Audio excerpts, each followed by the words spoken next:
काही वर्षांपूर्वी Gabbar is back नावाचा मूवी रिलीज झाला होता. अक्षय कुमारची प्रमुख भूमिका असलेला हा सिनेमा टायटलमुळे बराच चर्चेत राहिला.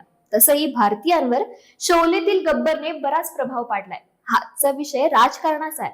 असं असून गब्बरचा संदर्भ देण्याचं काय कारण असा प्रश्न तुम्हालाही पडला असेल. तर गब्बर इज बॅकची चर्चा सध्या परभणीत सुरू आहे. परभणी हिंगोली विधान परिषद मतदारसंघात ही चर्चा सुरू आहे. त्याचं कारण म्हणजे शिवसेनेचे उमेदवार सईद खान.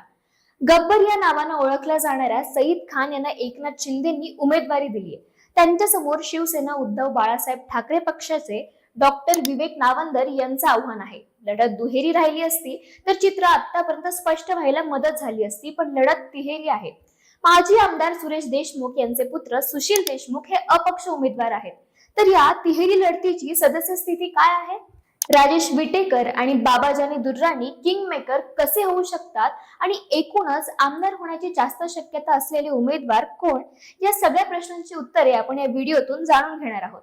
नमस्कार, मी अदिती आणि तुम्ही पाहताय शिरस्ता. सध्याच्या निवडणुकीची स्थिती कशी आहे हे पाहण्यासाठी मागची निवडणूक आणि त्यावेळेचे संदर्भ पाहूयात.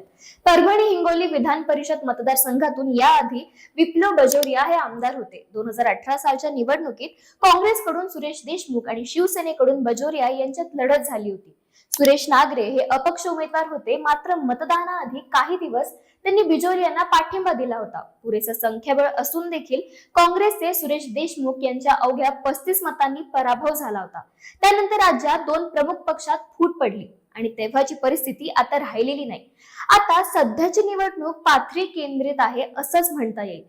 या मागची कारणं काय आहेत हे समजून घेऊया. पण 2024 साली झालेल्या पाथरी विधानसभेच्या निवडणुकीत काय झालं होतं हे पाहणं महत्वाचं आहे. 2024 साली पाथरी विधानसभेची निवडणूक चौरंगी झाली होती. राष्ट्रवादीचे राजेश विटेकर, राष्ट्रीय काँग्रेसचे सुरेश वरपुडकर, अपक्ष उमेदवार बाबाजानी दुर्राणी आणि राष्ट्रीय समाज पक्षाचे सईद खान यांच्यात ही लढत झाली होती. शिवसेनेकडून उमेदवारी न मिळाल्याने सईद खान यांनी राष्ट्रीय समाज पक्षातून निवडणूक लढवली होती. या निवडणुकीत राजेश विटेकर हे विजयी झाले. या निवडणुकीचा इतिहास सांगण्याचे कारण म्हणजे महायुतीकडून सध्या सईद खान यांना उमेदवारी आहे आणि सर्वाधिक मतदार राष्ट्रवादी काँग्रेसचे असून राजेश विटेकर यांच्याकडे पक्षाची धुरा आहे. त्यामुळे परभणी हिंगोली विधान परिषद मतदारसंघाचा पाथरी हा केंद्रबिंदू ठरलाय.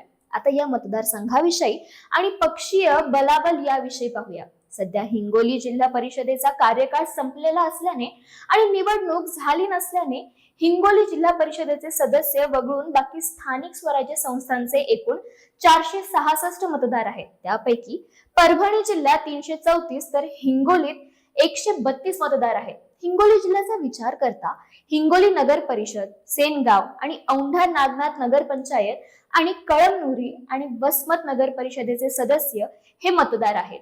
परभणी जिल्ह्यातील जिल्हा परिषद सदस्य, परभणी मनपाचे नगरसेवक तसेच सेलू, जिंतूर, गंगाखेड, पूर्णा, पालम, पाथरी, मानवत आणि सोनपेठ या शहरी स्थानिक स्वराज्य संस्थांचे सदस्य मतदार आहेत. आता सगळ्यात महत्वाचा मुद्दा येतो पक्षनिहाय संख्याबळाचा. या मतदारसंघात सर्वाधिक 132 मतदार सुनेत्रा पवारांच्या राष्ट्रवादी काँग्रेसकडे आहेत. त्या पाठोपाठ भाजपकडे 99, शिवसेनेकडे 78, काँग्रेसकडे 57, शिवसेना उद्धव बाळासाहेब ठाकरे 45 आणि यशवंत सेनेकडे 27 मतदार आहेत. या व्यतिरिक्त जनसुराज्याकडे 13, राष्ट्रीय समाज पक्षाकडे 5, अपक्ष 7, पूर्णा शहर आघाडी 2 आणि वंचितकडे 1 मतदार आहे. संख्याबळाच्या जोरावर राष्ट्रवादी काँग्रेसने या जागेवर दावा केला होता, मात्र शिवसेनेला ही जागा सोडण्यात आली. दरम्यान पाथरी विधानसभा निवडणूक राष्ट्रीय समाज पक्षाकडून लढलेले सईद खान यांची पुन्हा शिवसेनेत घरवापसी झाली. पाथरी नगर परिषदेची सत्ता गेली कित्येक वर्षे बाबाजानी दुर्राणी यांच्याकडे होती. सईद खान यांनी सत्ता पालट केला आणि शिवसेनेची सत्ता आणली. एकीकडे परभणी महानगरपालिकेत पहिल्यांदा शिवसेना उद्धव बाळासाहेब ठाकरे पक्षाचे मुस्लिम उमेदवाराला महापौर पदाची संधी दिली असताना शिवसेनेकडून देखील सईद खान यांना संधी देण्यात आली आहे. एकेकाळी खान की बाण असा प्रचार करून शिवसेनेने सत्ता राखली होती. त्या घोषणेचे बदलते स्वरूप अलीकडच्या काळात पाहायला मिळते. पक्षाच्या फुटीनंतर दोन्ही शिवसेनेकडून मुस्लिमांना संधी दिली गेली आहे. तिन्ही उमेदवारांनी सध्या मतदारांच्या गाठीभेटींवर लक्ष केंद्रित केलंय. नुकतीच सईद खान यांनी राजेश विटेकरांची भेट घेतली. महायुतीचा उमेदवार कसा निवडून येईल यासाठी प्रयत्न करण्याचे विटेकरांनी बोलून दाखवले. असं असलं तरी आगामी 2029 ची विधानसभा निवडणूक प्रत्येक पक्ष स्वबळावर लढल्यास पाथरी या हक्काच्या मतदारसंघात राजेश विटेकरांना निवडणूक जड जाऊ शकते. सईद खान निवडून आल्यास बाबाजानी दुर्राणी यांना देखील मतदारसंघात पुन्हा उभारी घ्यायची झाल्यास बरेच प्रयत्न करावे लागतील. सध्या तरी बाबाजानी दुर्राणी हे नावंदर यांच्या जोरात प्रचार करताना दिसत आहेत. राजेश विटेकर देखील सईद खान यांचा प्रचार करत आहेत. या निवडणुकीत मुस्लिम मतदार देखील मोठ्या प्रमाणावर आहेत. साधारण 110च्या जवळपास मुस्लिम उमेदवारांची संख्या आहे. 234 ही मॅजिक फिगर गाठणे महायुतीला सहज शक्य आहे. पण नातीगोती, जुन्या खेळी, जात, धर्म, अर्थकारण अशा सर्व गोष्टी निकालावर परिणाम टाकतात. महायुतीच्या उमेदवाराच्या प्रचारासाठी उदय सामंत यांनी परभणीत भेट दिली होती. रत्नाकर गुट्टे आणि राजेश विटेकर यांच्याशी भेट घेऊन महायुती एकसंथ राहिली असे प्रयत्न केलेत.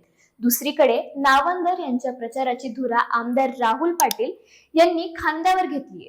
तिसरे उमेदवार सुशील देशमुख यांनी देखील प्रचारावर भर दिलाय. असं असताना युती धर्म पाळला गेल्यास परभणीतून शिवसेनेचे सईद खान निवडून येतील. परभणी हिंगोली विधान परिषदेत कोणाची सरशी होणार याबद्दल तुम्हाला काय वाटतं ते कमेंट करून नक्की कळवा. आणि अशाच राजकीय अपडेटसाठी शिरस्तला सबस्क्राईब करा.